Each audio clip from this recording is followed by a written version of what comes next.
I'm even more excited to read this now. Hello everyone, welcome back to my channel. So I thought it would be fun to talk about a couple of books on my bookshelf that I am excited to read for 2025. Normally I don't really set the biggest TBRs for myself and I don't have to stick to it. However, there will always be a couple of books that I'm just extra excited to pick up this year, especially some new books that I got for Christmas. So let's just have a little look around my bookshelf to see a couple of books that I'm excited to read. First of all, there is one that I immediately think of.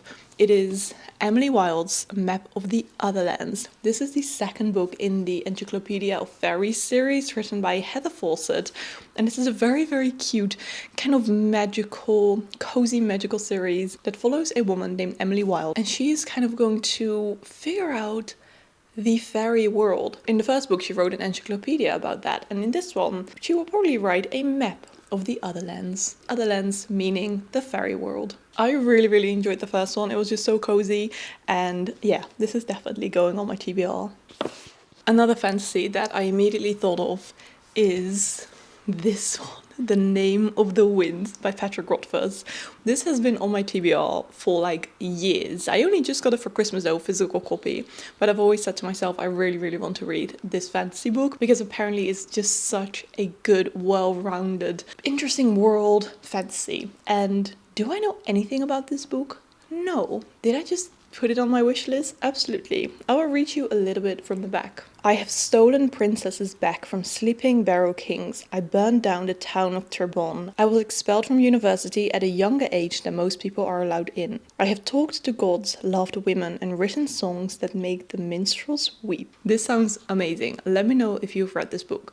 I believe that there is a second book out, but I'm not sure if there is also a third one out, but I will have to look it up. But I have to finish this one first, and this is going to be a big one. A goal of mine for this year is to really try to pick up some bigger books and not be intimidated by its size, because I'm always like, oh, this is going to take me such a long time to read. Who cares, you know? So I always tend to pick up like shorter books, but this year I really want to focus on reading at least a couple of these big tomes, because I've got so many of these tomes left on my bookshelf that I just never picked up before because they are so big and I am a little bit intimidated. Another one that I immediately thought of is Les Miserables. I have another copy, but I've also got this really beautiful cloth-bound copy, and I once started my other copy in like 2016. I think I read like 300 or 400 pages, which is still quite a lot, but then I just put it down. But now that I've got this amazing copy, I kind of just want to read this one, but like, yeah. It's going to be big, it's going to take me a long time. So, another goal of mine, to pick up some bigger books this year. I'm honestly basically just grabbing all the new books I got for Christmas and for my birthday, because another one I'm really excited about is called The Square of Sevens, written by Laura Shepard Robinson.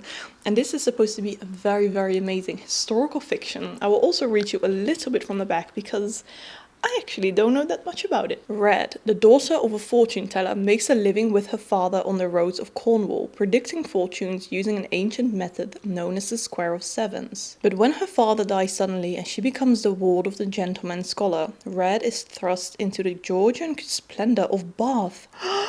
Oh my god, it takes place in Bath! Oh, I'm even more excited to read this now. I didn't know this took place in England and then in Bath. I'm actually going back to Bath again in April to visit my family because I've got family and they live in Bath.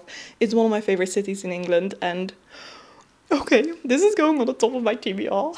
I love this. It's also like quite big, so it will be a good starting point for me to read the big books, but now I'm even more excited to read this. I'm gonna put it right here on my little table that I've got next to my reading chair, because on that table I've got like the books that I'm most excited to read. So that one is going down there.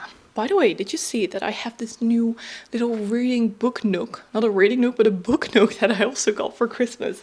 It's the Shakespeare one, and it is so cute.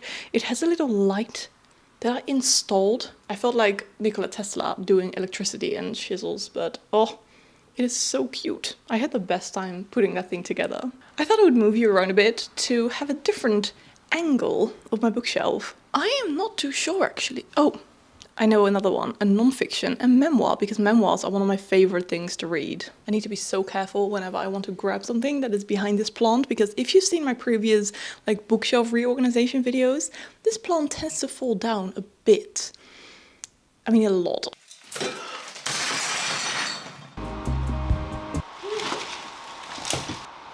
I quit.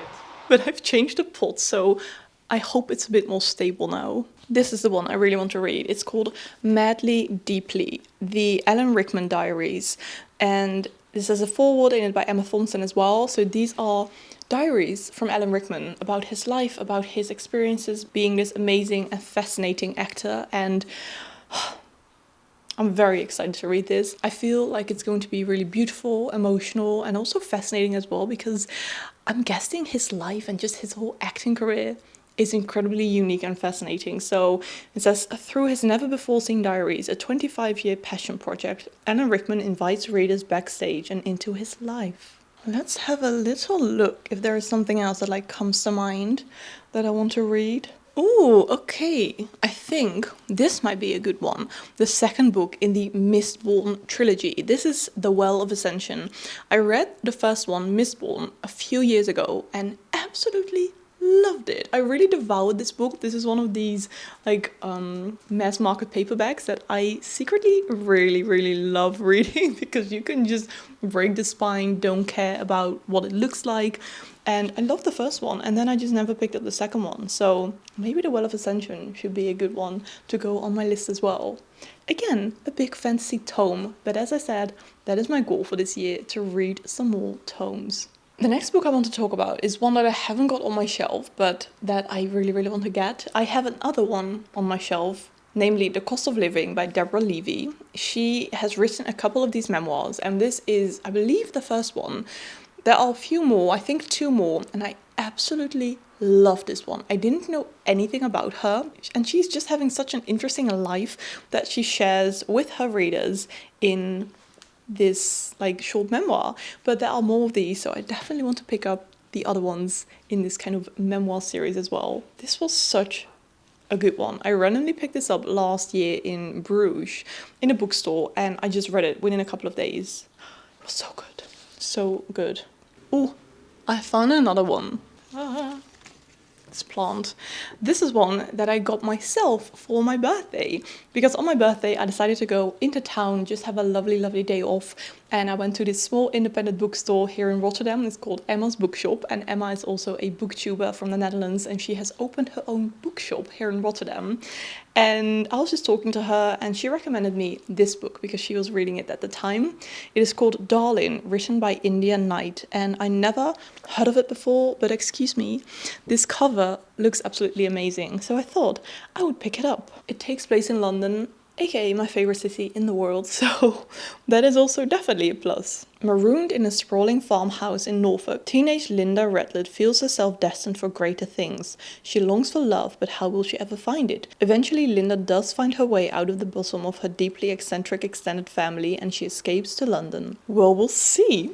The cover looks amazing, so I treated myself to this book for my birthday. Okay, I think I'm going to leave it at these books because I've talked about quite a few, and I don't want to put too much pressure on myself with having a TBR for the year, but these are just some books that I'm generally very excited about. And as I've told you before, my goal is to read some more bigger books, to not really focus too much on how many books I read, but more on the quality of the books I read. I've had these years where I would just read lots of graphic novels so I could get my reading total up for the year and just read so many books. But for the past few years, I've taken it a bit slower, which I really enjoyed, and I still do set like a reading goal for the year of 50 books, but that is because I know that I can easily reach that. But it's not like, oh, I need to read 100 books at least to be like satisfied with my reading for the year.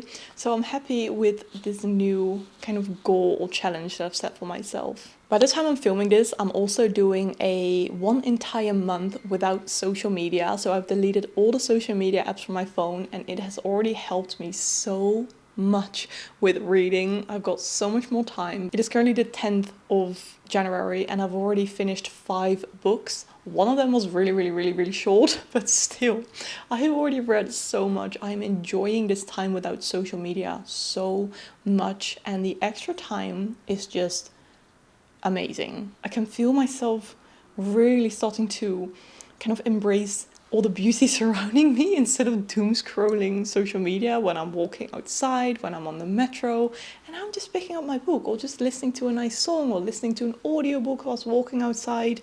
And it is honestly giving me so much life. So just a tip for you all, delete social media for a bit, even if it's just for a day or something, just to see what it does to you, because there are so many times where I would just pick up my phone, mindlessly scroll social media, and like, did it make me feel good?